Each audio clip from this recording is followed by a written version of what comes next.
fictional friends, and welcome to another episode of Fully Booked. I'm Megan. And I'm Shireen. And it is our second week of Americana over here on the podcast for the month of April. So last week we kind of hopped straight into things in terms of, talking about like a film adaptation. Again, I feel like this month we picked, we had interesting choices for Americana. We talked about The Color Purple last week, which, it digs into a lot of early 1900s in the American South and sort of like the state of affairs and things for people of color at that time, which again, that feeds into a lot of American history. So it felt like it was kind of an appropriate title to kind of kick things off with to a degree, because it's such a large part of Americana and American culture in general. And this week we're going to kind of, delve into certain specifics a little bit more, sort of like what is Americana in terms of literature, what makes it that, and, sort of like what we find falls under that subgenre, that sphere type of thing in terms of Americana. All the subgenres of Americana. Yeah, sort of if you get into that, you're like, okay, well, is this type of novel still considered Americana? And but it taps into another subgenre within that too. So what does that make it, kind of thing? Yeah. Before we kick all of that off, though, Shireen, what is on your nightstand right now? I'm about to start Divine Rivals. I have not read what it's about. Okay. I have no idea what it's about. But I've heard great things about it. I like to go blind into things. Yeah. And I don't know if that's a good thing or a bad thing, but I just really like being surprised as I go through books and movies. So I think this is one of those books that you can read in a day, is what I'm hearing. Okay. And there is a sequel. So that is what is on my nightstand. What about you, Megan? I just recently started a nonfiction novel called All the Living and the Dead by Haley Campbell, who's a journalist, if I'm not mistaken, who has, I think for a number of years, basically what she's indicated is that she's had a fascination with the idea of not death itself, but the people who work in the death industry to an extent, if that makes sense. So people who work at funeral homes, embalmers, executioners, people who whose jobs it is, crime scene investigators, people whose job it is to work around death on a regular basis. And so she sort of decided to kind of set off on a journey to an extent, making contacts with and speaking to all of these people who have kind of made death their life's work to an extent. It's like a weird... That's interesting. Yeah, it's like an interesting, very macabre sort of look at things. I know for a lot of people, it's one of those things that you're like, this is very niche and very strange, but it was something that seemed interesting to me when I kind of had read the description of it. So yeah, I'm just kind of getting started and getting into it. So I'm curious to see so far I'm only a few chapters in, so she's kind of spoken to people who work in funeral homes and stuff like that. They actually, I think they allowed her to be part of a preparation kind of a body and stuff for a funeral and things like that. So she's been able to kind of see certain aspects of things, but it is an interesting thought for a topic that particularly on the Western side of the world is very taboo. We're very afraid of death over here in a way that a lot of other countries in the world are not necessarily. They're more accepting that it's a part of life, whereas here we're very afraid to talk about it. We don't want to acknowledge it. No, because we don't want to experience it. And so it's interesting to see, I guess, perspectives from people who have made this into their norm, their everyday life kind of thing. So that's what I'm doing right now. I'm feeling very morbid, I guess. Is it your second Halloween run of the year? No. Or that's normally in July, isn't it? Kind of, yeah. And also, honestly, I do this at any time of the year. It's just, it felt it's just, you know what? It was it's still kind of cold here and stuff. I picked this book up the other day and I was like, yeah, I'm feeling it. I'm just gonna I want some death. I am such a mood reader. It's ridiculous. You're Setting funny. myself a designated TBR, I can't do it. Don't ask me to do it. Yeah. I just can't. I finish a book, I'm in a particular mood and I have to go one way or go the other. I can't do anything else. Makes sense. Yeah. I mean, it's better than being like me who sticks to one genre. Yeah, no, I can't. I just, whatever strikes my fancy, I'll finish this. Maybe next I'll read something along the same lines of like a mystery or a thriller or something. Or Can maybe you please finish A Court of Thorns and Roses? For God's sake. Maybe I'll read the next book in the series. Maybe I'll read another fantasy book. How can you even remember what happened in the first two? I have a pretty good memory, Sheree. I'll be fine. Yeah. I'm okay. As long as I basically remember everything that happened toward like right in like the latter third of the novel, I'm good. Yeah. I'm fine. I don't know. Anyway. Okay. So, Americana in general. Shireen, what do you think makes a novel Americana? So what's really interesting about this topic, and what I've been thinking about as we've been kind of looking through our subject and what we want to talk about this month, going through university, it was very common, and I think anybody who's done like an English literature degree would agree with me, is that, when you look at your classes, there's always an American literature class. Oh, yeah. Whether it's like, the modern American literature, or if it's, whatever, the 19th century novel, 18th century, whatnot. There's always something to do with American literature. Yeah. And so then I started thinking, well, is Americana the same as American literature? And then what differentiates the two? I think that, in many cases, they are one of the same.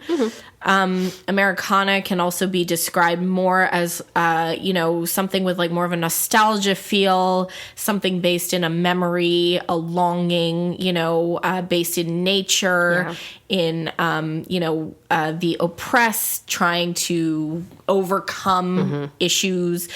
And so if you give that definition to Americana, then that would fit kind of across the board into American literature, because this is a very big theme in American literature. It's all about identity. And this is something that you learn, as you're reading these novels, whether it be, Emerson's American.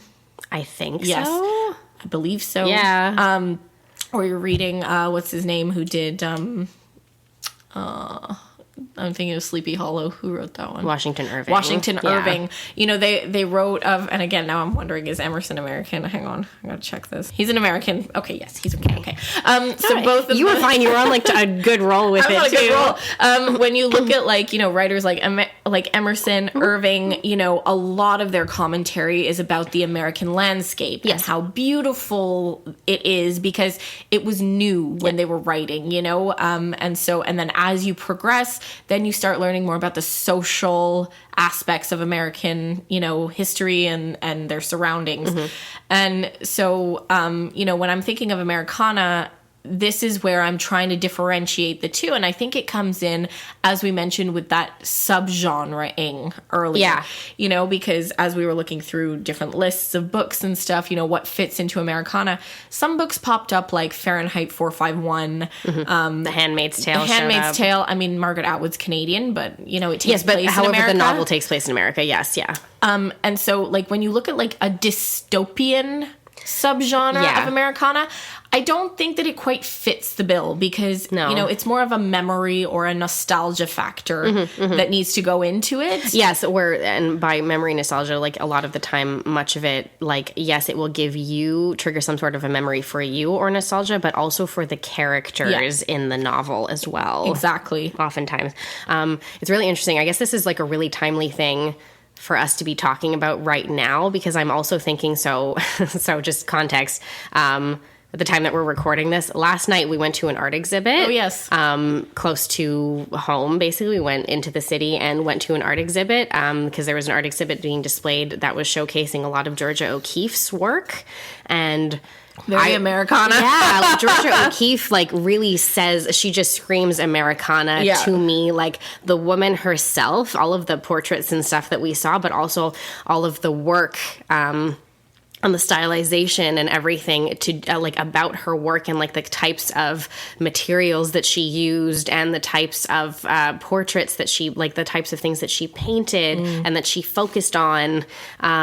It just screamed Americana to me completely. We were walking through the different halls and looking at all of her work, and I was like, wow, this feels very Americana. It does, because it all had this nostalgia feel to it. There was a lot of at some point there was a lot of landscapes that she had painted, and I believe that was a little bit later on in her life. And she did a lot of this work with contrast, and I think that that's something that comes out in Americana is this contrast of your main character versus the backdrop of what they're living through. And we saw it in The Color Purple, right? We did, 100%. You know, the backdrop of what's happening in The Color Purple is essentially, you know, the First and Second World War were going on in the background. And then we're heading into like the Jim Crow era America and things like that. But there's no commentary on that within, you know, the scope of the characters speaking to each other. And so it's just really interesting. It's like this contrasting, I don't know, what am I getting at here? This contrast theme that keeps coming through in Americana is really interesting. I think that that's something that you see in a lot of stories, like Gatsby. Yes. For instance. Yes. Gatsby is a really great example of a time of like a novel in which you get a lot of that where, yes, there is commentary about the times changing and about the city and things like that, but it's so much more about these characters in that space that they're in and what they do with their time. Yes. That's something that really comes through in that story that I think makes it so fully Americana, because I feel like you get a lot of that contrast, or you get things where there's so much we're like you said, you were saying like, you know, like nostalgia or something, but also like striving for something new and different, like that whole American dream idea and things like that. And, you know, traveling great distances and things like that, and very much of like a landscape as your backdrop. So like The Grapes of Wrath. Yes, Steinbeck explores this a lot. And that was like a phenomenon, again, that you see a lot in American literature and in American history, is this like, you know, wherever there's work, that's where we're gonna go. Yes, you know, and that's part of like the mindset, the culture of America. Say that permeates to this day. It this does. Very it day. Does. It continues to, and it's totally normal for, you know, when you hear of, you know, an American movie, TV show, whatnot. It's perfectly normal for them to just be like, oh well, I'm gonna go work across the country because that's where there's work. That's where there's work. That's I'm going to go study here, very far away. And it's not that okay. So as Canadians, kind of like looking at this through a different lens of people who haven't grown up in the States. It's not that never happens here, but I do find that more often than not, particularly also, I would say like in certain specific provinces, if you grow up in an area, a lot of people stick to, not everybody, again, I'm generalizing, but a lot of people stick to or return to the area that they were originally from. Right. It is very common for that to be something that happens. It's, okay, for instance, like, you know, we are in the Montreal area, for instance, right? Like, it's not strange to be like, oh, I have friends in Toronto, particular, especially because Toronto is probably the closest, most major city to us, you know, if you consider that. I, you know, have friends in Toronto. Sometimes, you know, I've got friends in Calgary, I've got friends in Vancouver and things like that. That does happen less frequently, I would say. But particularly like Montreal, Toronto is about a 6-hour drive. So if you think of it from that perspective, like it's easy enough for people to make it from one place to another. But it's also incredibly common, in my case anyway, where, you know, I meet people and it's like, you know, sort of, are you from here? Yes, I'm from here. I was born here. My family lives here and everything like that. It's just like very common for that to be the case. They went to school in the area, like a lot of stuff like that. Whereas I find that in the States, that's just something that you see so much less. Like a lot of people are like, oh, I'm from Vermont, but I'm moving to California, or I'm moving to Chicago or something to either work or to study. Yeah, and it's perfectly normal, and it's part of like, you know, who they are as their identity, and so it's just being more nomadic, I guess. Yes. And and again, you know, does it come from this notion of the American dream? And like, you know, we can talk about the American dream until the cows come home, because that is such an interesting notion that is embedded, again, in American literature. Oh, so much. But then when you look at it from the Americana standpoint of like this nostalgia, this memory, this, you know, wanting to overcome a difficult situation, you can place it in that way. And if you want to take Gatsby as an example, that's the perfect example of, you know, the American dream and how it's not real for a lot of people. You know, and there's been a lot of this discussion around, is it real to be able to go to a country and make something of nothing of yourself. And, Yeah. you know, we see it in the commentary of like, you know, Donald Trump or like presidents or something Yes. who claim that they came from nothing and they made it to being the president, which is like the top job in the country, arguably. But did they really come from nothing? Basically never true. Or It's at least never true. Maybe it was a very long time ago. Yes. Not anymore. Right. Not anymore. And not for I would argue decades and decades at this point. Like, Correct. Pretty much, you know? Correct. For the majority of them. Again, we're generalizing. Yes, there are exceptions here and there, obviously, within that sphere, but the majority of people, no, not at all. These aren't not people who were born into abject poverty No. and built themselves up to this point most of the time. And there are situations, obviously. Yes, but again, that's it. It's just not the majority of people. It's the one-offs, like those really impressive, you know, one-offs who manage to really get to that point. But Right. it's not something that you see on a regular basis. Yeah, I find we do get into, it's interesting because with Americana, you can also get into sort of like the idea of all of this travel, Yeah. but like the commentary within that too of like, yeah, because we don't want to live a normal lifestyle. Like that's like a very like Kerouac mentality. Yes. Like you're on the road, that beatnik. Yeah, I don't want to live the white picket fence. Yeah, like, that's it. So 2.5 I rebel kids. against Yeah. that. That is interesting because that's like a version of Americana that takes the idea of that nostalgia but flips it on his head and is like, no, that's actually terrible and you want to Yeah. do the opposite of that. So it creates its own subculture. There's often this backdrop of the landscape in Yes. Americana. Often it's, you know, the interaction between the people in the novel or the story and how they interact with their surroundings, Yeah. which is, you know, the country itself and what it provides. Yes, you know? yeah, exactly. That's true. I mean, and also like with Americana, you do get into a lot of, I find a lot of novels that people would consider Americana are very much set in the American South. Yes. I do think that's because there's really nowhere else on the planet like that. Like the Yeah. American South is kind of its own thing. It is, yeah. Music. In terms of like the entire culture Yeah. of it, really, you can't really find anything like that anywhere else. And so that's when you get into your like To Kill a Mockingbird. Yeah, that one's a really interesting one. Yeah. And told from the point of view of a little girl. Of a child, so, yeah. Yeah, and like, you know, her observation on what's going on around her. Mm-hmm. And it is this contrast again between, you know, this man who's on trial who shouldn't be. No. And the injustice of it all, basically, you know? And unfortunately, you know, a lot of novels and stuff, modern or slightly less modern, within like the sphere of Americana, do, you know, speak about a lot of these like sort of like race issues Yeah. and things within the country, which like racism is everywhere. It's not limited to the United States. But there's always a big commentary about it. Yes, in the based United there, States. yeah, 100% constantly. And we've seen that even in the last few years. There's been like quite a resurgence of like talk about that and Yeah. support along those lines. So yeah, so something like To Kill a Mockingbird really falls into that. And then there are other stories that, you know, yes, they're Americana, but they're also so much more, I guess maybe a little bit more like The Color Purple, although The Color Purple has a lot of landscape, has a lot of focus on like Yeah. the area of Georgia that the characters live in and stuff like that. But I'm trying to think of things like Catcher in the Rye. Yeah. Catcher in the Rye is a weird one. But it's so Americana. It is. because It's just that it's so much about like the characters. It doesn't really matter where they live to a degree. You know It's what I all mean? about the nostalgia Yeah. of childhood, this nostalgia of something that's been lost, Yeah. that was never yours to begin with.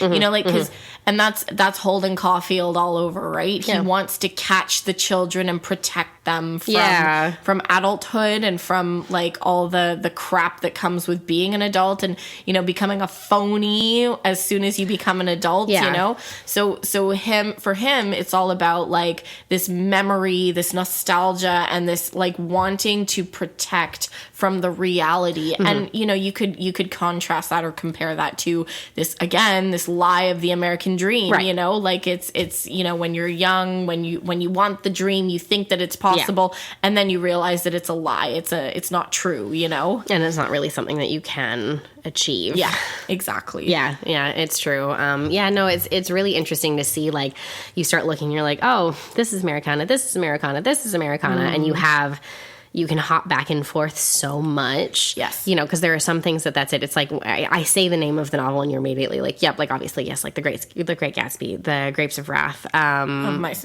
and Men. What else am I thinking of right now? The Adventures of Huckleberry Finn. Yes. Oh my God. Anything by Mark Twain. But again, a lot of it is about the landscape. The landscape. It's about the area, and it's about what's happening to these, to whatever, Huck Finn or Tom Sawyer. Yeah.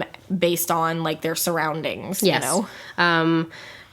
We do get into some interesting things too when you start looking at like things like Truman Capote. Yeah, in Cold Blood. Like in Cold Blood, but also just in general. Truman Capote's writing was very Americana style types of things, and like the commentary that he made about things. Whether it was about something like like the Clutter family murders, which is the basis of In Cold Blood, which is technically basically considered the first like real true crime novel. However, there's definitely been a lot of critique and criticism of it since it's upon relooking at things since its release, because he took a lot of liberties in terms of certain fictional aspects of the story. Right. And so at that point it's like, is this nonfiction or isn't it? Well, I mean, that one, and this is like an argument that you hear, like, for example, now completely going off on a tangent here. What's it called now? It's like the Diary of the Man Walking Through London there with the Great Fire of London. I can't remember the name of it. But it's argued to be the first ever novel.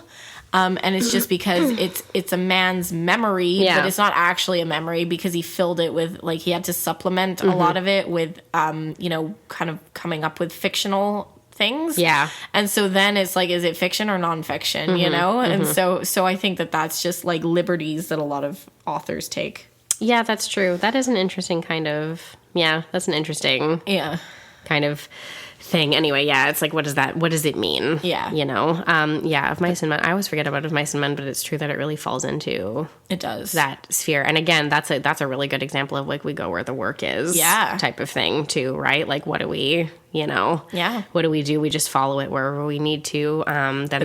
You've got like Shirley Jackson and Poe, who are like your horror subgenre. Your horror and like your horror subgenre, but that is still creating a cultural commentary, like a sociocultural commentary of some kind. And, obviously, Poe, we've talked about this before, but like, Poe wrote a lot about like urbanization of different areas. And that in and of itself really falls into that Americana sphere, even if what he was writing about you would not immediately associate with that, and you wouldn't even necessarily immediately associate it with urbanization. Yeah.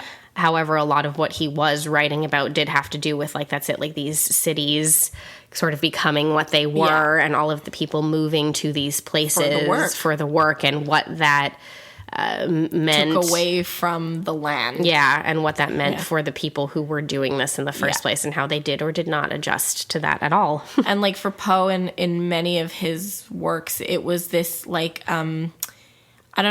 fear of what they were going to lose as people, like as Americans, by moving towards this urbanization and having these cities now, and like everyone, like there's I can't remember which one it is. I think, is it in The Fall of the House of Usher, or it's in one of them, one of his works, where he has a whole commentary on like when you're walking through the crowds and you don't see people's faces anymore because there's so many of you, and like it's like everyone just kind of blurs into one. And his commentary is about how we're losing our identity because we're not individuals anymore. We're just kind of this big cluster of people. Yeah, that we're one big blob. Yeah, exactly. Yeah, that I think, and that weirdly, I think Poe writing all of those things probably lent itself very well to a lot of what we see in like very modern Americana stories, which is something we're going to talk about in a future episode. But like, like that aspect of things mirrors itself in a lot of, because of course a lot of these more modern stories can showcase like cities and things like that, as opposed to this like Steinbeck-esque like large landscape of just like fields and things. you know, a lot of them now become like they take place in cities because cities are sort of like the center of the universe at this point.